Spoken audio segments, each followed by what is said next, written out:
त्या 24 ऑगस्टला म्हणजे परवा बदलापूरमध्ये जी एक अत्यंत विकृत अशी दुर्घटना घडली, दुष्कृत्य घडलं, त्याचा निषेध करण्यासाठी महाराष्ट्र बंद महाविकास आघाडी आणि इतर सर्व पक्षांनी जाहीर केलेला आहे।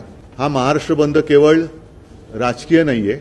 ज्याप्रमाणे मला आठवले ते कोरोनाचे दिवस, महाराष्ट्र एखाद्या कुटुंबासारखा आणि कुटुंब बनून कोरोनाबरोबर लढला, कोरोनाच्या विरुद्ध लढला, तशीच ही वेळ आलेली आहे की ह्या विकृतीचा निषेध नव्हे तर त्याचा बंदोबस्त करण्यासाठी मी सर्व महाराष्ट्रातल्या बांधवांना, माता भगिनींना आवाहन करतोय, विनंती करतोय।